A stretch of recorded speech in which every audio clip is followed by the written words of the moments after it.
The tussle for the AIADMK leadership between O Panneerselvam and Edappadi Palaniswami is out in the open. As the crisis rages, here's a look at the two men who are at the center of the fight. O Panneerselvam's story is one of humble beginnings. Panneerselvam owned a tea shop in the 1970s in Theni district. In the 1980s, he handed over the tea shop to his brother and ventured into politics. In 1996, he was elected the chairman of the Periyakkulam municipality.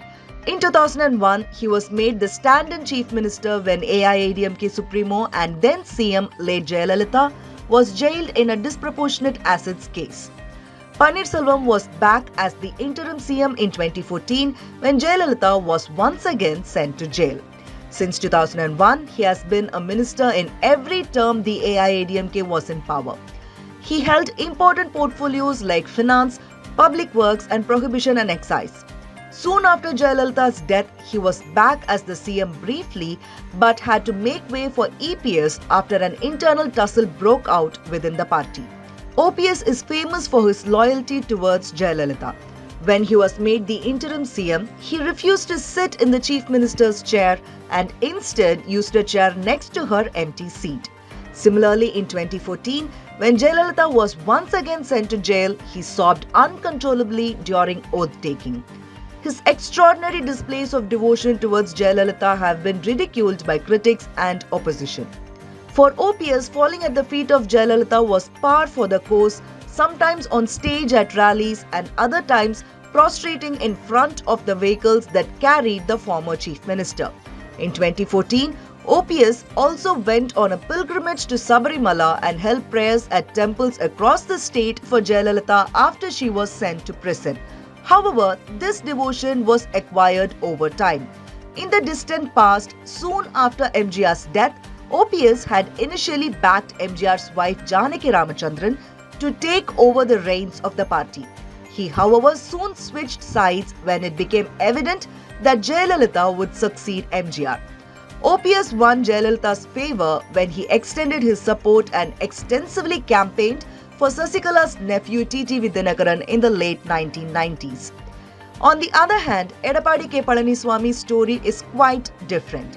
It was in the most unlikely of situations that he became the chief minister of Tamil Nadu. Though he was among Jayalalitha's loyalists, he always remained in the shadows until her demise. His loyalty to Jayalalitha dates back to MGR's death. EPS was among those who backed Jayalalitha over Janaki Ramachandran. Similar to OPS, he was among those who would not hesitate to prostrate at the feet or flaunt his loyalty for the party supremo. EPS is often hailed as the AIADMK strongman of Salem, and his stronghold in the western region of the state is well acknowledged by his partymen and his adversaries. During Jayalalitha's tenures as chief minister, EPS held important portfolios like highways and minor ports. After Jayalalitha's death, OPS, who stood in for Jayalalitha a couple of times during her time in prison, became the CM.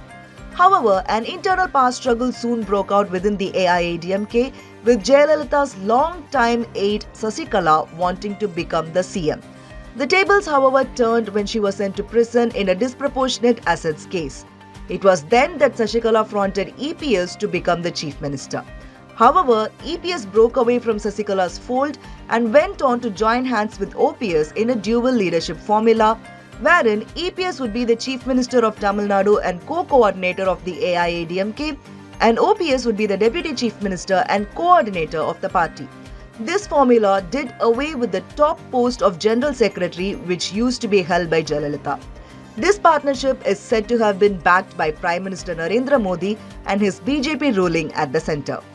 However, after AIADMK lost power to DMK in the 2021 assembly polls, the two leaders appear to have been pushed to the sidelines of Tamil Nadu politics. It is in this scenario that a power tussle for single leadership has broken out. In the latest General Council meeting of the AIADMK, observers say EPS seems to have displayed his political superiority over OPS.